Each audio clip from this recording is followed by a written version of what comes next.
Nothing? Are we leaving? Big problems. What's the big problem? What's the major malfunction? Don't know. Here's our place. Joan. She's pissed off. You might want to remember to bring that. Nice slide. Here we are at Garwoods. We're getting ready to have a wet woody, which is their featured drink. Ordered to... Kelly's having a virgin one. She's so happy about it. Tell us how happy you are. When are you turning 21? 3 days. Well, what's the date today, though? August 7th. Well, it's actually less than 3 days, Jim. I know, 2 days. Midnight. I just turned 48 about a week ago, 2 weeks ago. I'm real happy about that, too. Move on. Yeah. And this is Hi, Meg. How old are you? Megan, what'd you order to drink? I ordered a Diet Pepsi. Diet Pepsi, all right. Megan, why don't you introduce your date? This is my boyfriend, Ryan. This is Ryan. Ryan. I thought his name was Joey. Oh, yeah, his name is Joe. Hold up the Joey for later on. There it is. There's Joey. Do we even see it? I didn't see it. Joey Ripple. The Ripple. And there is Tim Best. Sweetie? What are we here for? We're here to celebrate your mom and dad's 50th wedding anniversary. We're at Garwoods in Tahoe. I bet it's like there's like a And we are here waiting for the rest of your family to arrive. And there's Lake Take. Isn't it pretty?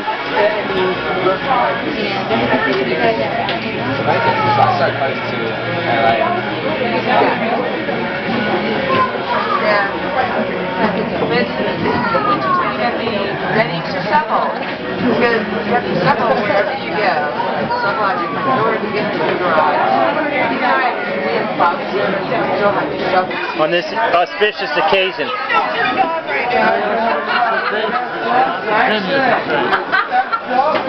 Your uncle what? Uncle Jim used to say this is a very auspicious occasion. So it really is. Being here and sober. That's good to say. Auspicious occasion. Mom, what do you have to say? Mom. Audrey, you're wanted up here. What do you have to say? I'm old. No. 50 years in the hole. It's your 50th birthday? Okay. You gotta make anybody old.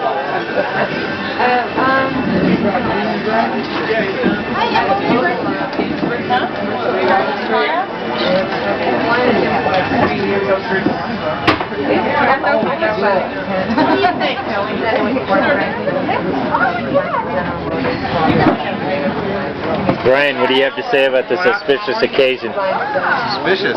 Auspicious. Auspicious. It's a fantastic occasion. I'm glad to be here. No, that's about it. Couldn't be a better place, huh? It's a great place.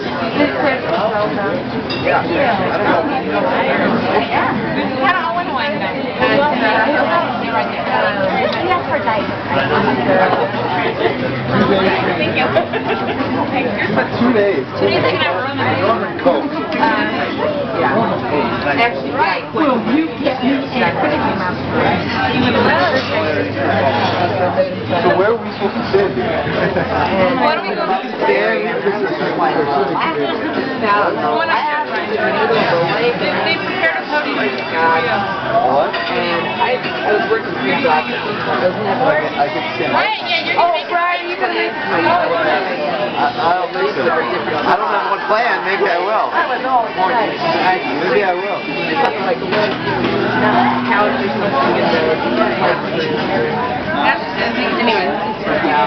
There we go. Can we hand me that cup? Yeah. Megan. No, that's Megan. I'm Megan's practice. Oh, who's this? Can I give you that? Megan, happy 50th. I took a picture of you, Becky. You were waving at me. Good. We got it. Where's Joe hiding? I thought he was hiding and facing the camera. Incognito. I know.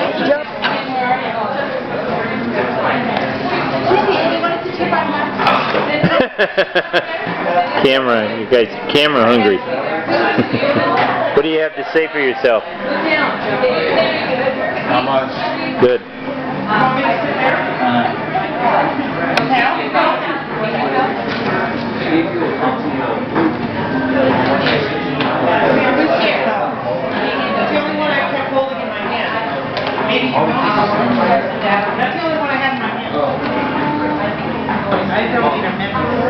Jack. Do you have the coffee? Melissa Oates. I gave it to you. The only one I had was the one that I carried. But the other thing I just don't have it. Where is it? No.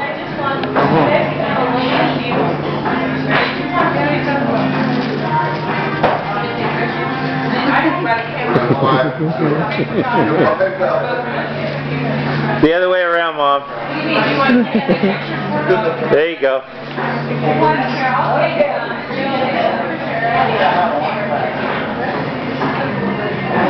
Patty, what do you have to say about this auspicious occasion? I don't think you've said anything yet. Very important. 50 years is a long, long time. You're halfway there almost. And I'm less than halfway. Hopefully we'll all be here in 25 years and we'll be celebrating yours. Later.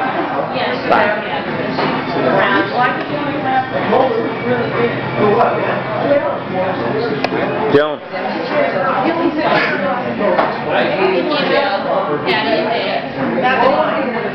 Nope, that's fine. Wait, this is good. That's fine.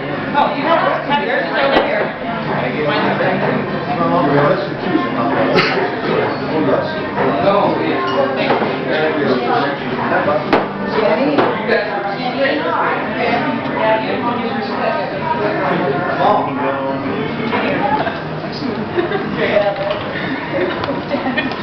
Okay, let's get started.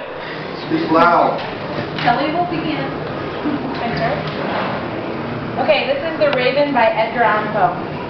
Once upon a midnight dreary, while I pondered, weak and weary, over many a quaint and curious volume of forgotten lore, while I nodded, nearly napping, suddenly there came a tapping, as if someone gently rapping at my chamber door.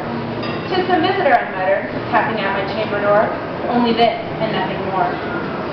How distinctly I remember, it was in the bleak December, and each separate dying ember brought its ghost upon the floor. Eagerly I wished tomorrow, vainly I had sought to borrow, from my books surcease of sorrow, sorrow for the lost Lenore. From the rare and radiant maiden, whom the angels name Lenore, nameless here forevermore. In the silken satin certain, rustling of each purple curtain, thrilled me, filled me with fantastic terrors, never felt before. So that now, to still the beating of my heart, I stood repeating, 'tis some visitor entreating, entrance at my chamber door. Some late visitor entreating, entrance at my chamber door. That is it, and nothing more.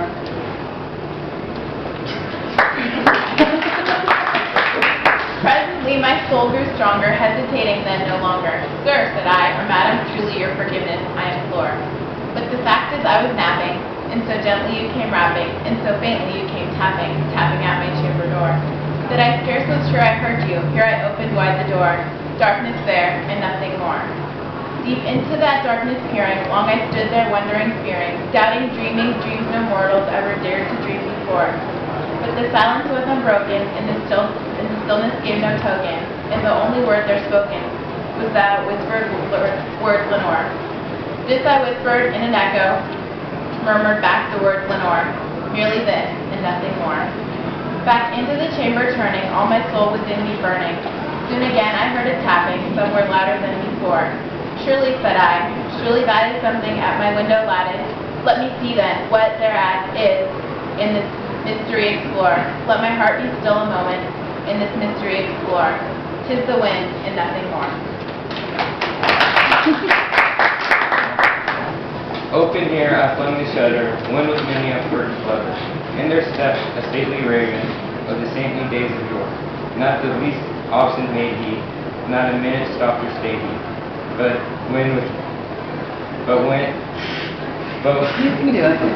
with me a lord or lady, perched above my chamber door, perched upon a bust of Pallas, just above my chamber door, perched and sat, and nothing more.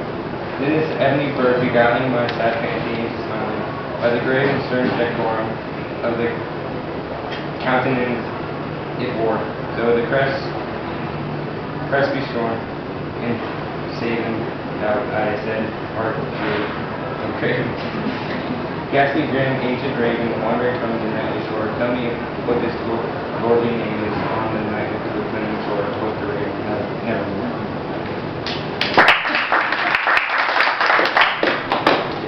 Much I marveled this ungainly cloud to hear, this voice so plainly, though its answer little meaning, little relevancy bore, for we cannot help agreeing, and no living human being ever yet was blessed with seeing bird above his chamber door, bird or beast upon his vulture bust above his chamber door, with such name as evermore. But the raven sitting lonely on the placid bust spoke only that one word, because of his soul, and that one word he did outpour. Nothing further than he uttered, not a feather than he fluttered, so I scarcely more than muttered. Other friends have flown before.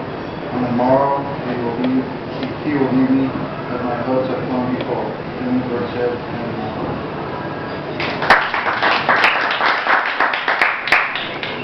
Startled at the stomach spoke, broken, but replied to Apple's ghost. Doubtless said I, what it uttered, and he stopped his door. Often some unhappy master, whom unmerciful disaster, followed fast and followed faster, till it promised one bird aboard. Till the searches of its hope, the melancholy burden bore, of nevermore.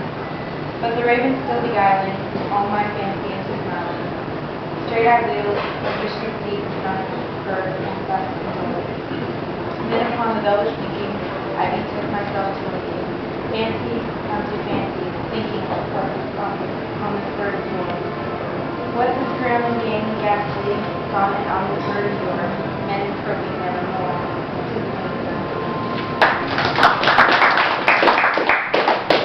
This that said engaging, lit and global expression. To the thousand serious eyes, no burden to my bosom to score.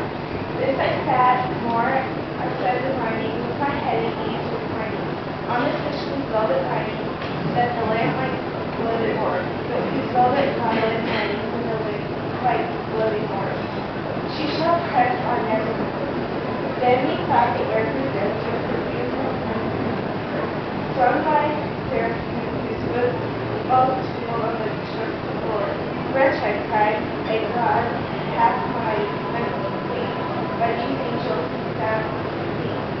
Respite, said shut thy memories of the morning. Process, pregnancy, and forget the loss of the what's my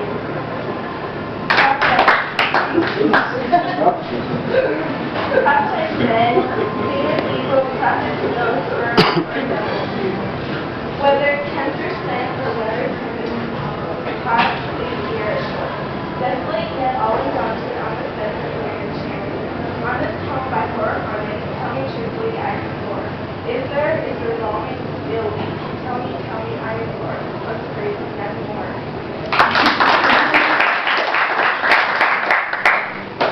Prophet said I, thing of evil, prophet. Enunciate. Word or devil, by that heaven that bends above us, by that God we bolt the door. Tell this soul with sorrow laden, if, within the distant haven, it shall clasp the same maiden, whom the angels name Lenore. Clasp a rare and radiant name, whom the angels name Lenore. Quoth the raven, nevermore. Be that word our sign in parting, bird or fiend, I shrieked, starting. Get thee back into the tempest and the night's Bretonian shore. Leave no black plume as a token of that lie thy soul hath spoken. Leave my loneliness unbroken. Quit the bust above my door. Take thy beak from out my heart, and take thy form from off my door. Quoth the raven, nevermore. And the raven, never flirting, still is sitting, on the pallid bust of Pallas, just above my chamber door. and his eyes all the seeming of the demons that is dreaming. And the lamplight over him, streaming, throws his shadow on the floor. And my soul, from out that shadow that lies floating on the floor, shall be lifted nevermore.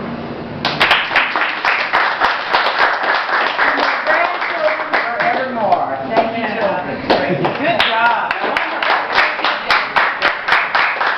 We have a lot to be thankful for. I don't have so much to be thankful for. Cindy doesn't have to be so much to be thankful for. But then Kiki, Patty, Courtney, Becky, you guys, we only had 2 kids. You guys have a lot to be thankful for. You might not be here. So anyway, here's to you, and you, and you, and you, and you, and you, and you, and you, and you, and you, and you, and you. I hope you all live 1,000 years less one day. But why should I live on when you, and you, and you, and you, and you, and you, and you have passed away?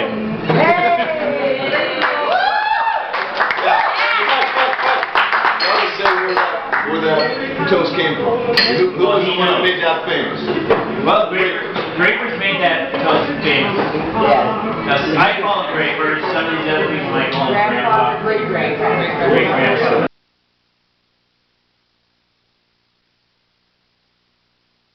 Got famous, and he said it at every wedding. I think that's a really line. Every holiday. Very young.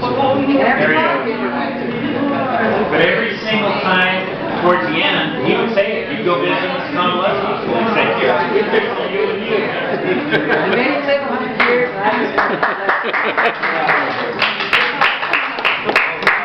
I get some right over there. And I don't know if, You take the cake on Mel. anyway, Joan, how long have you been around? I'm 48 now.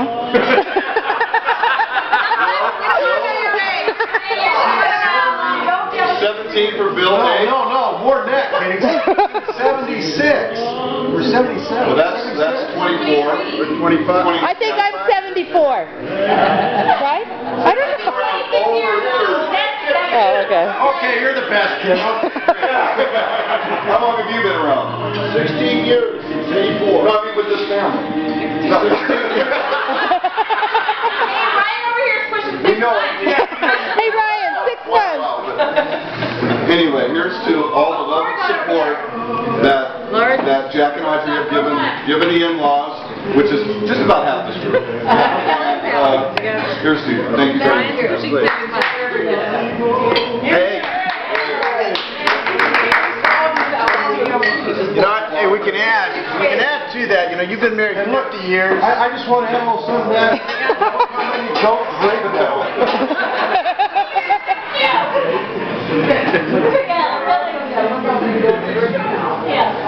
Hey, both of you have been married 50 years, and as a tribute to you, the 6 kids here, your kids, have been married a combined 105 years. Whoa. That doesn't happen a whole lot, so you raised some wonderful kids that all the in-laws are proud of.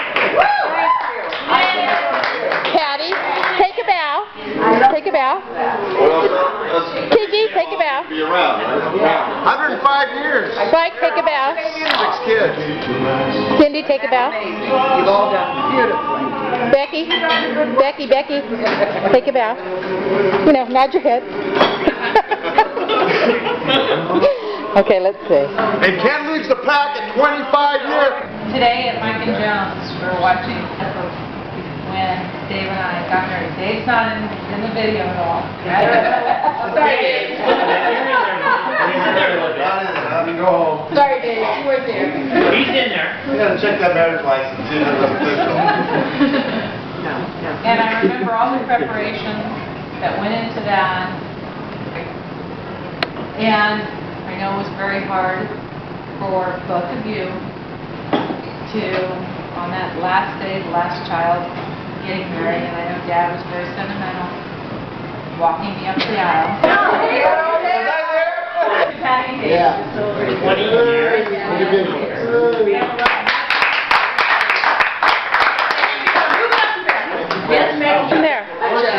for it. This is your family picture. Well, our job was to try to think of a memory or something to bring back. We rated our job. And to be honest, I thought about a lot of different memories. Fortunately, in a family this huge, you have a ton of memories, and to pick one certain memory is impossible. Because for the great family that you... 45. 44! 56 days at. And the kids that you raised, look at majority of us are here. There are a few who may take a whole lot of it. So I may need some help in trying to remember this. It was my most favorite day of my whole life. Oh, good. When I was young. I mean, up until being trip, we were supposed to go to the San Francisco Zoo. Right. And we never made it because we were in an accident with a Rambler. Quirky. What happened? Okay. Were we all there though? I think we all were.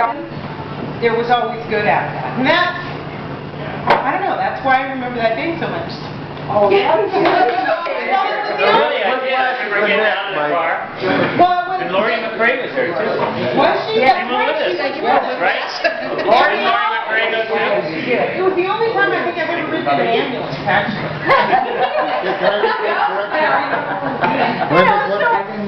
That hurt. No, they ducked. Thank goodness there were so many of us. We all It's never been the same. Everybody but me, I think. And my memories actually start kind of later. I could give you some younger stuff, but Later stuff's better. my main memory that I'm going to tell you about is the night that Ken wanted to ask me to get married. He was really nervous. It was Christmas Eve at our house, and I was going to use that one myself. so anyway, Ken waited for the right time. It just so happened Dad decided to go to bed early that evening, and he was saying, so, where's Jack? And they go, he's back in the bedroom. Ken went back in the bedroom. He was eating crackers in bed. And he asked, hello, Jack. I'd like to ask you for your daughter's hand in marriage. And he looked at me and goes, who, Sydney? I don't know. He had so many daughters to choose from. That I wasn't sure which one. But anyway, the rest is history. Dad did give him permission. The other thing that I have is when I was pregnant with Brian. Hello?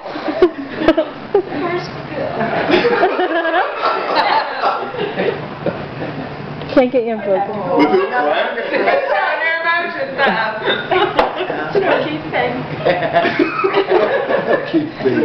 Could you speak up a little? You can't speak without crying, but when I was pregnant with Brian, Ken and I decided that we were going to go over. Mom and Dad were living in Concord at the time, quite a full house, so I don't know how many cousins and brothers and sisters were living there. Cousins.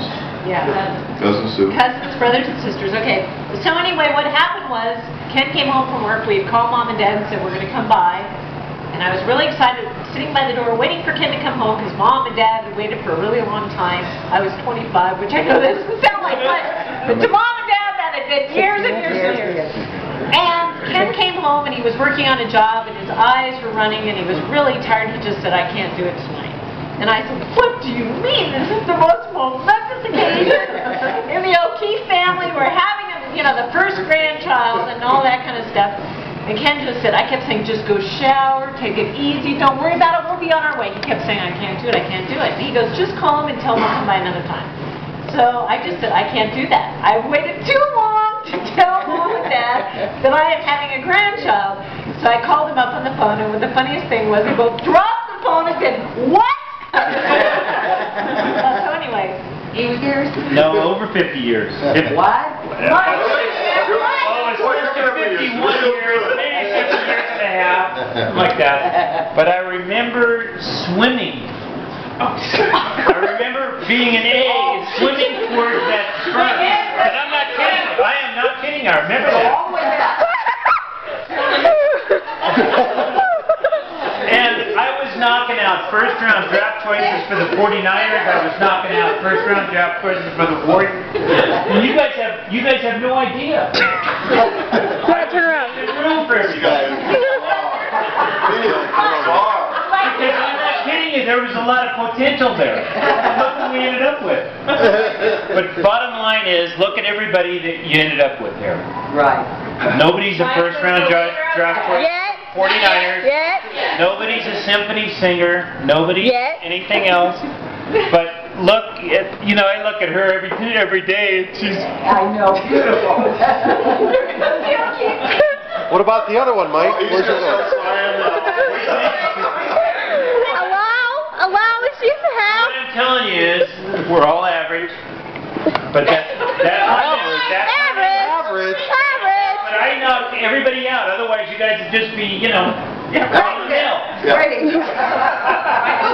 Our number one draft choice. So that's my memory, and that's all I can say. Good night. Those were a good time. Also, the one last thing would be, does anyone actually remember the origin of the golf tournament? Jack will keep invitation. I do. Because I've got it down. I didn't play. Yes, I was going to tell that story. I didn't play in the origin. There was the first 2 years, the very first 2 years. Pilot. You didn't make it? No. Do you know what day it was? Bill, do you know? Yeah, New Year's Day. You, me, It was Jack, and actually the Dave. day after Thanksgiving. The Friday after Thanksgiving. And I had to work. That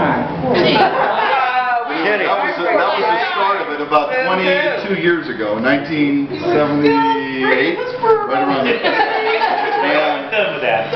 And now we're going to celebrate the I remember. 2000. Hey. I believe you, Mike. Anyway, here's to you guys. Thank you, Ken. Again. Thank you very much. Serious competition. They had the condominium on the golf course. Oh, yeah, that's right. And that was my first Thanksgiving with the O'Keefes. And I'd already known Kiki for probably almost a year. And that was very memorable, and it really meant a lot to me. It showed me how close of a family the O'Keefes were. Preach every chance you get. Okay, let's see what I might get at. One of my, okay Dave, if I do it, you have to do it. One of my fun memories is that when Spike and I got married, my dad doesn't like to dance.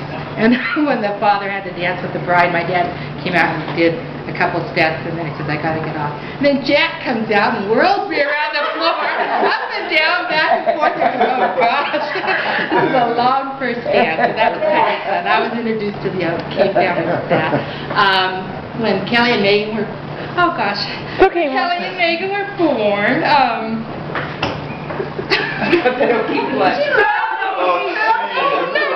Do we get it from both sides? You have to tell all that Christmas. Joan was up sick. Everybody kept saying, what's wrong? Spike said, nothing. And that was the year we went around to everybody's house. Morning sickness. well, when I was pregnant with Kelly, we had this stupid progressive Christmas party. Yeah. Everybody's house for their hors d'oeuvre or appetizer or something, and I was throwing up at each house. And then finally, Christmas that night, Christmas, where she's pregnant. So that was why I was throwing up. I've had headaches all my life and dealt with that. But one of the nice things that when Kelly and Megan were born, I asked Jack and Audrey to do a book about their life. And I don't get like this too often. Oh, come on. Come on. Okay. I know, shoot. And Audrey wrote a little book that Jack said when he saw her, it was like she was an angel, and I just think that's so pretty. That your husband would think that you're an angel and see you surrounded by a halo. And 50 years later, you can still be married. All of that. She's not going to cry. Go, Mom! Woo! Story. The Muggins and the whole thing. To this day, I still get Jack on Muggins and stuff each time we play. But really, just the times that we spent. In high school, you don't spend a lot of time with your parents or your in-laws and stuff. And I think we spent quite a bit of time and just had really enjoyed it. I mean, Jack and I would talk a lot. And Jack would always talk about basketball players and put from the Barrett was it? Yeah. The different coaches. Ken Sears. But finally, he got the Danny Pastorini. worked up to that. and the players that at least you started to recognize. And I always found that anyone that went to Santa Clara, Jack's always followed. Yeah. And Ken, you remember the dandy